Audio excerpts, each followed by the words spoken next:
Assalamualaikum warahmatullahi wabarakatuh. Waalaikumsalam warahmatullahi wabarakatuh. Alhamdulillahi rabbil alamin. Wa bihi nasta'inu ala umuri dunya waddin. Wassalatu wassalamu ala asrafil anbiya'i wal mursalin wa ala alihi wa ashabihi wa sallim ajma'in. Rabbi israh li sadri wa yassir li amri wahlul 'uqdatam min lisani yafqahu qawli. Hadratal mukarramin wal muhtaramin, para alim, ulama, para guru-guru, para ustadz yang kami hormati, Ketua Dewan Kemakmuran Masjid Al-Fitrah Kiai Haji Samul Hadi matanallahu bituli hayatih, juga jajaran daripada kepengurusan Dewan Kemakmuran Masjid Al-Fitrah yang kami hormati Bapak Ustadz Yaswanto, Bapak Ustadz Firman, juga bapak-bapak yang hadir pada malam hari ini. Mari kita awali pertemuan ini dengan ucapan puja dan puji syukur kehadirat Allah Subhanahu wa taala atas segala limpahan nikmatnya, nikmat taufik hidayah serta inayahnya, sehingga kita dapat mudahnya untuk berkumpul di tempat yang mulia ini, di waktu yang mustajabah ini, yang mudah-mudahan tak lain dan tak bukan hanyalah mencari keridhaan daripada Allah Subhanahu wa taala. Salawat teriring salam mari sama-sama kita haturkan kepada junjungan kita Nabi besar Muhammad sallallahu alaihi wasallam, juga keluarganya, sahabatnya, tabi'in atau pengikutnya, dan kita selaku umatnya yang mudah-mudahan kelak mendapatkan syafaatul uzma dari baginda Nabi Muhammad sallallahu alaihi wasallam. Kita awali dengan Ummul Quran suratul Fatihah agar pertemuan kita ini menjadi keberkahan daripada Allah Subhanahu wa taala. Dia ta'lim wa ta'allum wal ifadah wal istifadah wa nafa' wal intifa' ila arwahi walidina wa walidikum wa matina wa matikum wa matil muslimin ajma'in. ثم إلى روح للإمام يحيى بن شرف الدين النووي. الفاتحة. أعوذ بالله من الشيطان الرجيم. بسم الله الرحمن الرحيم. الحمد لله رب العالمين الرحمن الرحيم مالك يوم الدين إياك نعبد وإياك نستعين اهدنا الصراط المستقيم صراط الذين أنعمت عليهم غير المغضوب عليهم ولا الضالين آمين. يا رب بالمصطفى بلغ مقاصدنا واغفر لنا ما مضى يا واسع الكرم.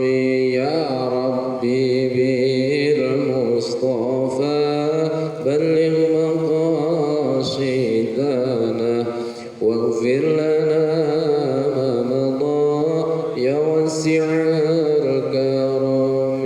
مولاي صل وسلم دائما أبدا على حبيبك خير الخلق كلهم.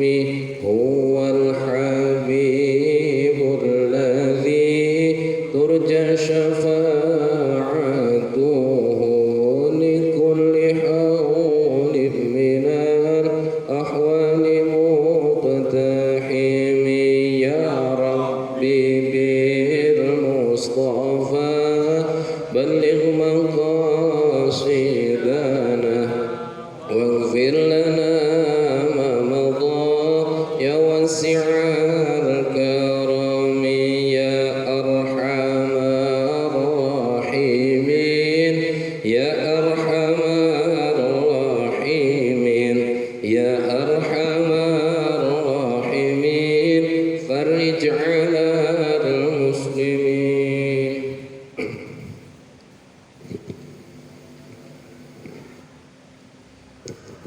قال المؤلف رحمه الله ونفعنا به وبعلومه في الدارين آمين.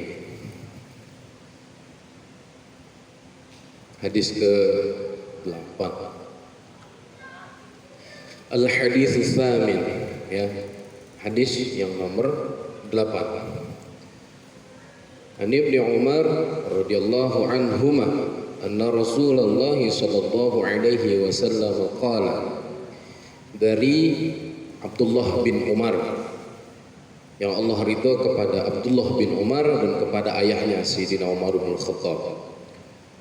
Anna Rasulullah sallallahu alaihi wasallam, sungguh Rasul sallallahu alaihi wasallam qala, bersabda, umirtu an uqatilan nas, aku diperintah untuk memerangi manusia, hatta yashhadu an la ilaha illallah wa anna Muhammadar Rasulullah, sehingga mereka bersahadat, bersaksi bahwa tidak ada Tuhan selain Allah dan Nabi Muhammad utusan Allah, wa yuqimus shalah, dan menegakkan salat, wa yu'tuz zakah, dan menunaikan zakat. Fa idza fa'alu dzalika, ya, maka ketika dia mengerjakan itu, ya tadi bersyahadat, kemudian menjaga salat, mendirikan salat, menjaga salat, dan menunaikan zakat, asamu minni dima'ahum, maka aku akan melindungi, ya, minni daripada diriku, dima'ahum darah mereka, wa amwalahum dan harta mereka, illa bihaqqil Islam, kecuali dengan hak Islam, wa hisabuhum 'ala Allahi ta'ala, dan hisabnya kalian mereka 'ala Allahi ta'ala, ya, hisabnya di pada Allah Subhanahu wa taala. Hadis ke-8 ini disampaikan oleh Ibnu Umar. Ibnu Umar itu Abdullah bin Umar bin Khattab, ya, jadi anaknya Sayyidina Umar. Abdullah bin Umar satu daripada sahabat yang alim dalam keilmuan, karena Sayyidina Umar sangat menjaga sekali, sehingga anak keturunannya, ya, Sayyidina Umar itu orang yang zuhud. Zuhud itu tabatul, ya, menceraikan dunia, ya, tabatul, ya, menceraikan dunia, bercerai dengan dunia, ya, sahabat Ibnu Umar. Nah, beliau menyampaikan hadis ini, kemudian matannya, isinya hadis ini, umirtu an uqatilan nas, aku diperintah, umirtu, Nabi diperintah, yang perintah siapa? Allah, ya, umirtu, aku diperintah, an uqatilan nas, untuk memerangi manusia, hatta yashhadu an la ilaha illallah wa anna Muhammadar Rasulullah wa yuqimus shalah wa yu'tuz zakah. Aku diperintah untuk memerangi manusia sehingga dia bersyahadat, bersaksi bahwa tiada Tuhan selain Allah dan Nabi Muhammad utusan Allah, dan menegakkan salat dan membayar zakat, menunaikan zakat. Hadis ini kalau diartikan atau ditelan mentah-mentah, disalah kaprahkan, banyak yang salah kaprah nih Pak. Ini kalau kita langsung ke hadis ini secara tekstual tanpa ada guru, kita bisa saja, ya, membunuh orang di luar Islam berdasarkan hadis ini. Kayak ini perintah, umirtu an uqatilan nas, aku diperintah untuk memerangi manusia sampai dia bersahadat. Nah, ternyata apa? Kalau kata Imam Ghazali, hadis ini jadi terzolimi karena banyak orang-orang yang radikal yang menghalalkan darah orang-orang kafir, ya, dia bersandar kepada hadis ini, ya, umirtu an uqatilan nas, aku diperintahkan untuk memerangi manusia. Ini kan perintah untuk perang kan? Ternyata, ya, makanya kata Imam Ghazali ini hadis terzolimi sama orang-orang begitu, orang-orang yang memakai dalil untuk kebutuhan politik. Dalam hal ini dia menghalalkan darah orang lain di luar Islam berdasarkan hadis ini. Padahal enggak. Nah, kita kita kaji satu-satu. Uqatila, ya, uqatila itu maknanya perang. Ada qatlu, ada qital. Jadi perangnya itu dalam hal apa nih? Nabi itu berperang itu dalam rangka apa? Nabi aktifkah atau dispensif?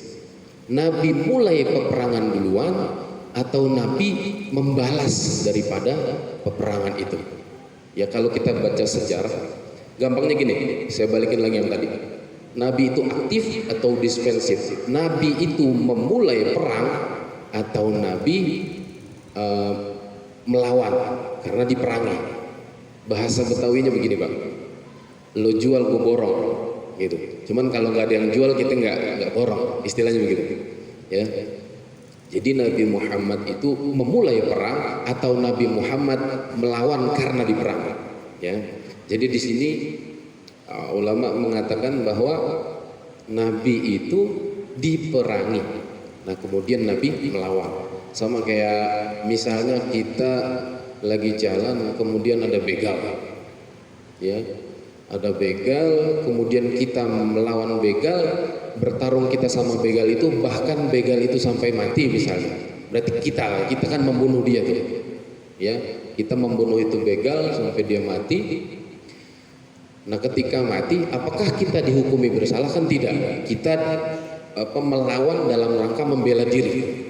Nah, Nabi begitu. Sejarah perang dalam Islam, ya, itu banyakkan Muslim itu diperangi, makanya kemudian melawan. Dan kenapa baru memulai peperangan ketika di Madinah? Perang yang terjadi pertama kali itu ada perang Badar namanya. Pertama kali perang setelah Nabi di Madinah. Jadi kata ulama itu dalam rangka menjaga yang sudah ada. Jadi Nabi pindah ke Madinah kan ada yang namanya bahasanya piagam Madinah, ya, negara Madinah lah itu.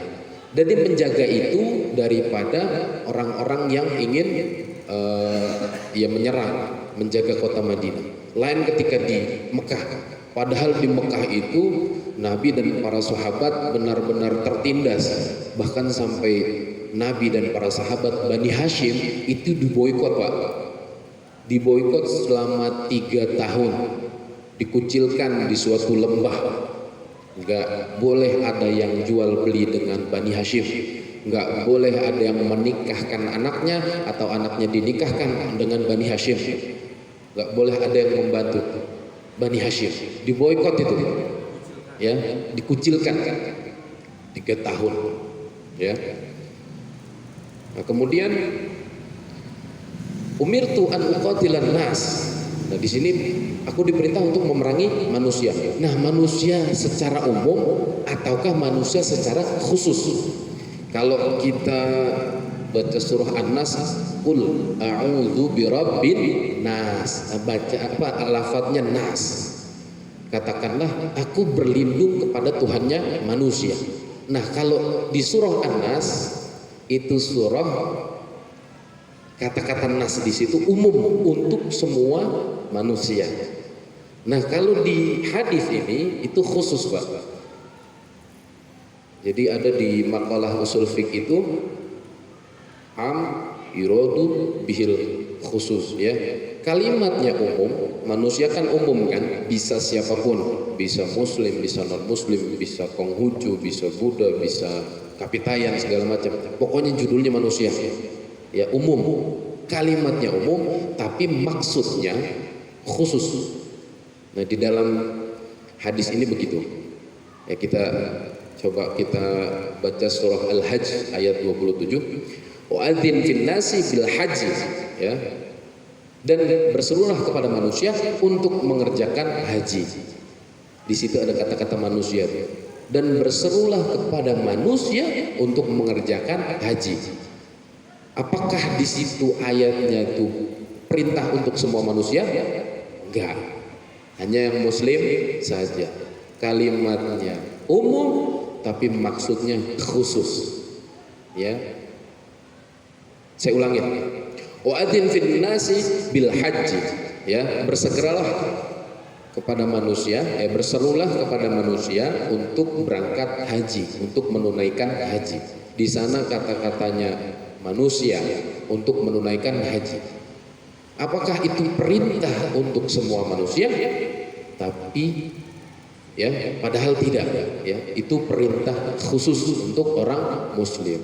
Karena yang diwajibkan berangkat haji kan kita, Pak. Ya. Kemudian ada contoh lain.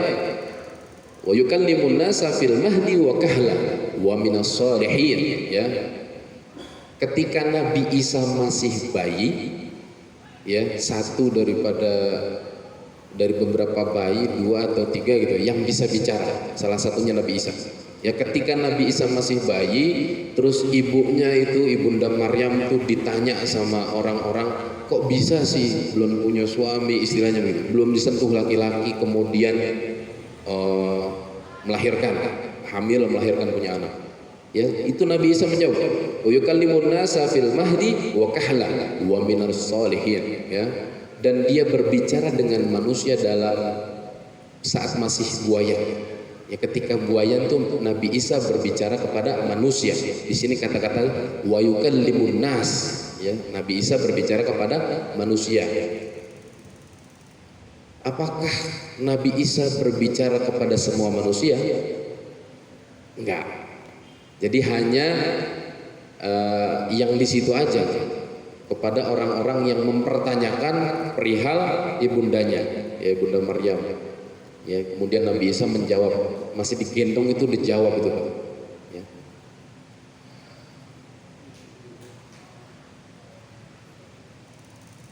Ya.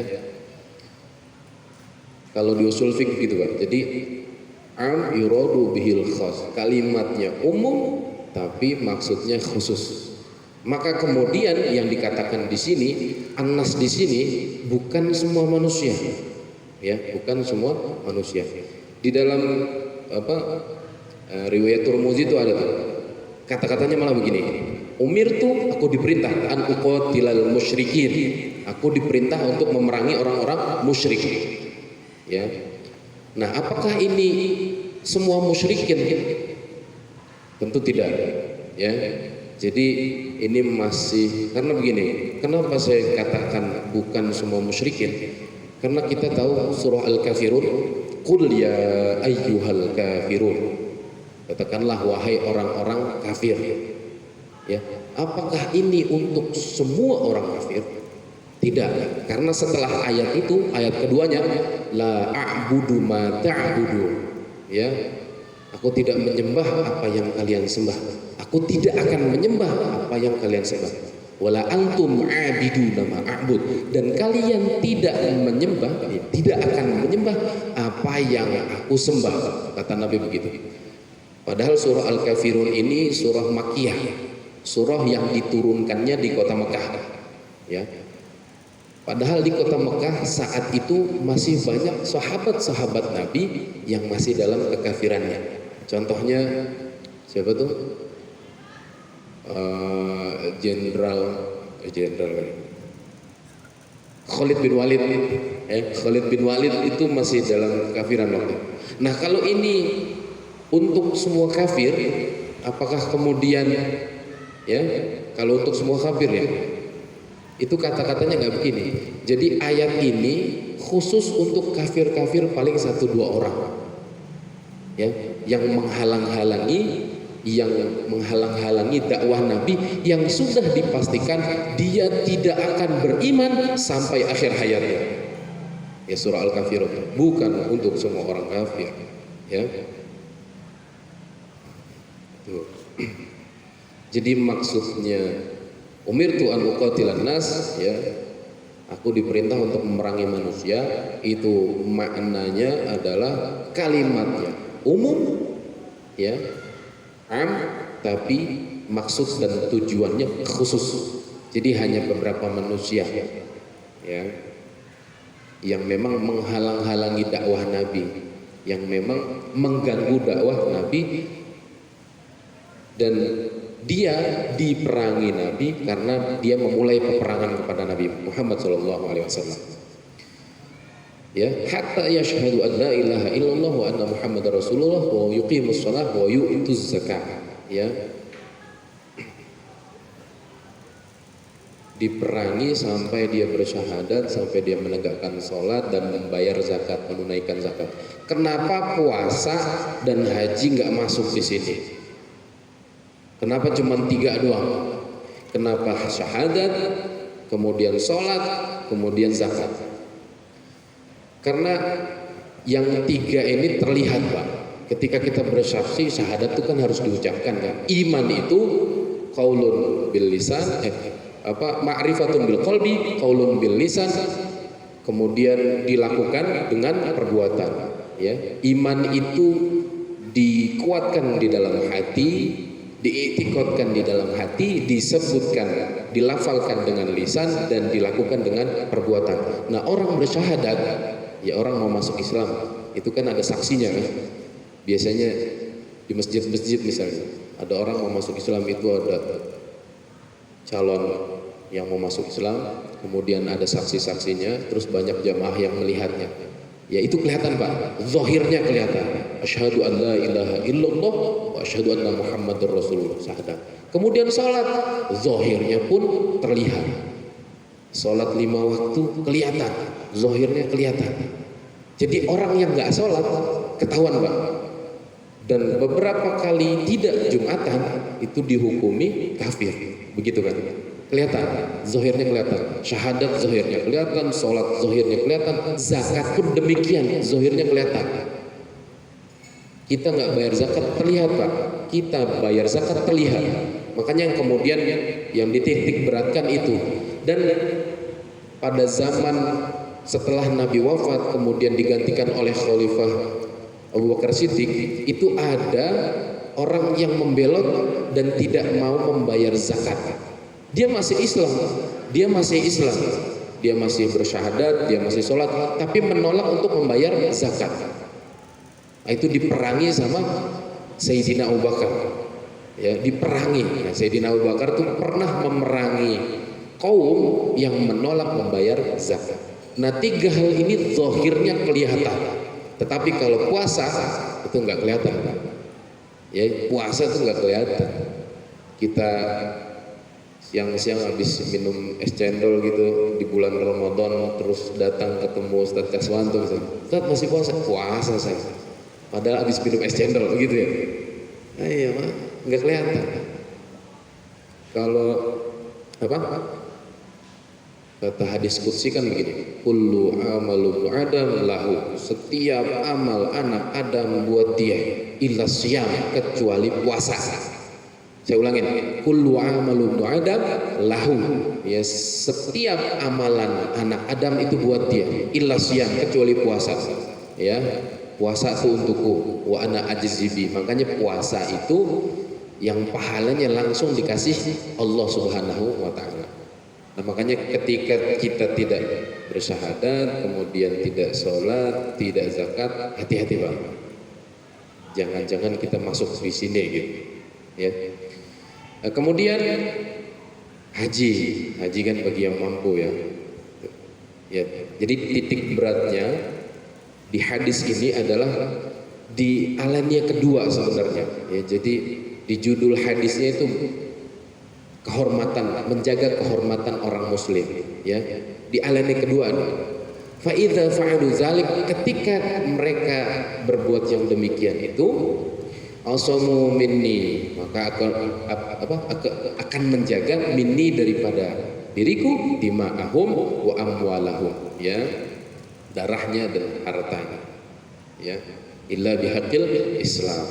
Jadi ketika dia sudah bersyahadat, dia sudah menjaga sholatnya, dia menunaikan zakatnya, maka darahnya dan hartanya terjaga, dilindungi. Ya, ketika ini nih apa namanya, illa bihaqqil Islam, kecuali dengan hak Islam. Misalnya mencuri, itu kan melanggar hak Islam.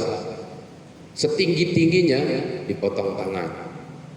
Ya, hukumannya potong tangan. Membunuh setinggi-tingginya kisos, darah bayar darah, nyawa bayar nyawa, setinggi-tingginya. Dan itu ada syarat dan ketentuannya. Misalnya zina, itu harus ada 4 saksi yang kredibel, 4 saksi yang jujur, ya. Gitu. Terus orang yang melakukan itu harus mengakui kesalahannya. Hari ini mana ada, ya, yang ada ketika penjahat ngaku dia jahat, ya penjara penuh Pak, ya, gitu. Dan itu dilakukan, nggak kita main hakim sendiri, tidak. Mentang-mentang mencuri terus kita sini kamu, kita potong tangannya, enggak. Tetap yang memutuskan adalah qadhi, hakim, ya. Tetap yang memutuskan adalah qadhi, nggak boleh main hakim sendiri, ya. Tapi hari ini ya di Indonesia, di negeri kita tercinta, ya, ada seorang jenderal polisi yang kemudian menghabisi anak buahnya yang juga polisi, yang harusnya mereka mengayomi kita semua, ya. Tugasnya polisi kan mengayomi rakyat, kan, mengayomi masyarakat. Tapi ini saya kira hanya oknum saja, ya.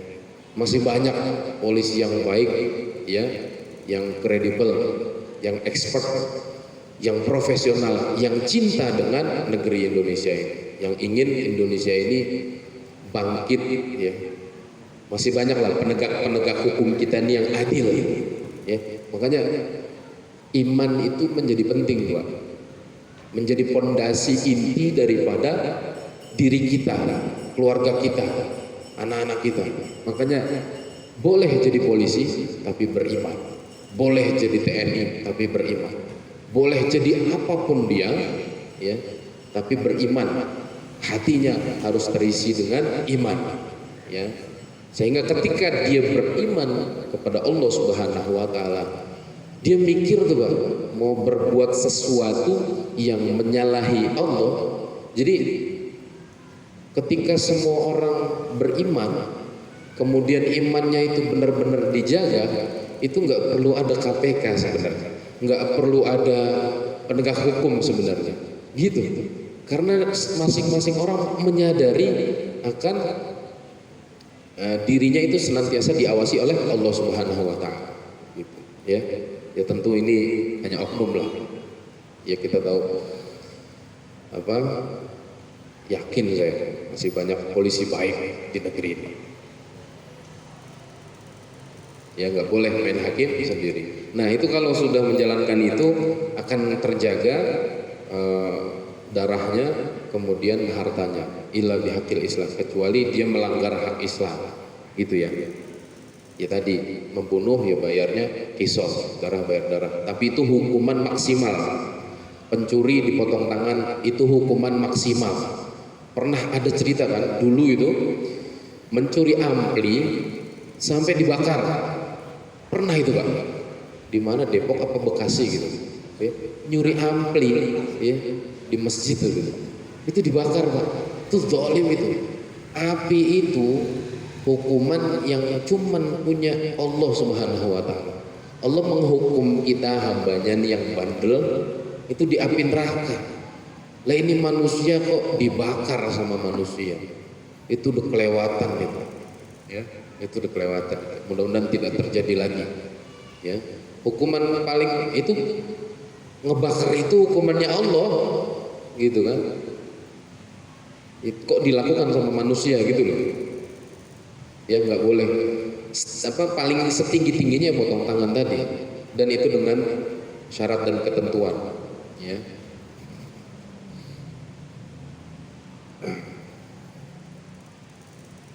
Ya, kemudian dilanjutnya hadis itu wa hisabuhum 'ala Allahi ta'ala, dan hisabnya kepada Allah Subhanahu wa taala. Karena ketika dia zahirnya sudah terlihat Islam, sudah terlihat Muslim, dia bersyahadat, kemudian dia sholat, kemudian dia zakat, ya, zahirnya itu sudah terlihat Muslim, dan dia dilindungi daripada hukum Islam, daripada kita akan menjaga kehormatannya, Gak boleh kemudian kita mengambil hartanya, gak boleh kemudian kita melukai dan menyakitinya. Kita melindungi itu. Kita saudara dalam Islam, kita saudara dalam bangsa ini. Ya, wa hisabuhum 'ala Allah Ta'ala. Perhitungannya nanti ketika misalnya begini, kan kita nggak tahu hati orang ya Pak. Kita nggak tahu hati orang. Ada orang yang masuk Islam karena dia pura-pura, padahal ingin menjatuhkan Islam dari dalam. Berarti orang munafik, begitu kan? Nah itu kita nggak ada yang tahu Pak. Hati orang nggak ada yang tahu. Pernah suatu ketika di dalam peperangan Nabi Muhammad SAW, jadi ada sahabat yang mau menghukum orang kafir, mau dipenggal sama dia, terus orang kafir ini bersyahadat asyhadu alla ilaha illallah wa asyhadu anna Muhammad Rasulullah, tetap dipenggal ya. Itu Nabi marah itu. Ya, Nabi marah. Kenapa kamu penggal dia? Kan dia sudah bersyahadat. Gitu kan? Sudah bersaksi bahwa tiada Tuhan selain Allah dan Nabi Muhammad utusan Allah. Kenapa dipenggal? Itu pura-pura Nabi. Itu pura-pura.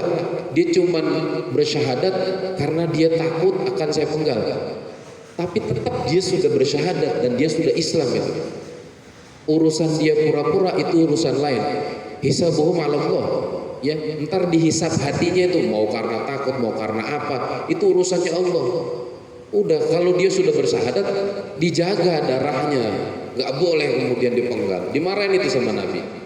Apakah kamu sudah membelah dadanya? Enggak kan? Walaupun dibelah dadanya, ya nggak kelihatan orang itu beriman atau enggak kan nggak kelihatan kan? Makanya urusan hisab, ya itu urusan Allah Subhanahu Wa Taala. Pokoknya secara zahir terlihat Islam, ya udah. Ketika kita mau nebas kepalanya misalnya dalam peperangan, secara zahir dia bersyahadat, udah Islam. Perkara dia pura-pura urusan dia sama Allah Subhanahu Wa Taala. Ya ini apa namanya, pentingnya ngaji adalah ini. Jadi ada hadis yang benar-benar bunyinya perintah untuk memerangi orang non muslim, ya, untuk memerangi manusia yang nggak bersyahadat, yang nggak sholat, yang nggak zakat, ya. Perintah itu loh.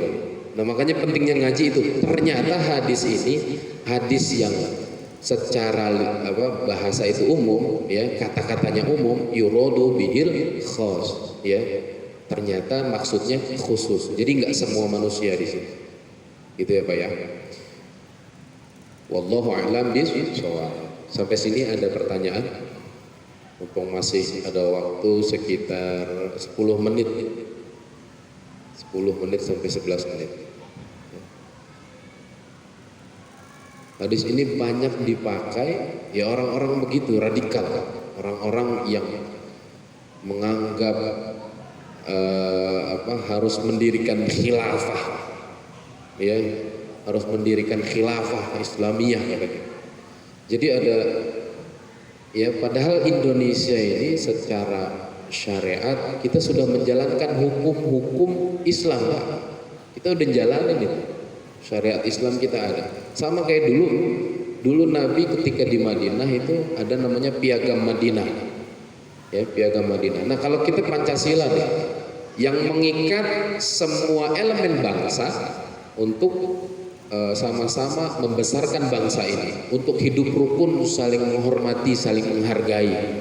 Gitu.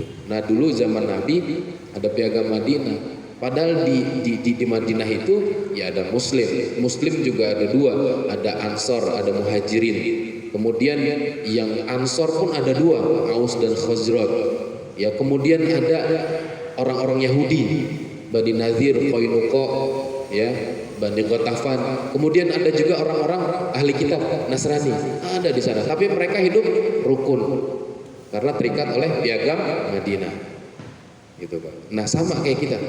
Di Indonesia ini kita diikat oleh Pancasila, Bhinneka Tunggal Ika. Kalau nggak ada pertanyaan, kita akhiri.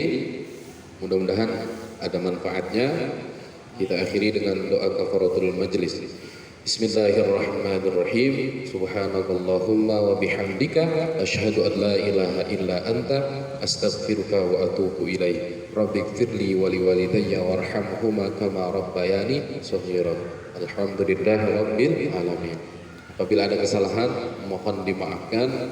Yang benar datangnya dari Allah Subhanahu wa taala dan yang salah dari al-faqir. Ya, mudah-mudahan tidak meninggalkan tempat ini kecuali dosa-dosa kita diampuni oleh Allah Subhanahu wa taala dan segala hajat kita dikabulkan oleh Allah Subhanahu wa taala. Wallahul muwaffiq ila aqwamit thoriq. Wassalamualaikum warahmatullahi wabarakatuh.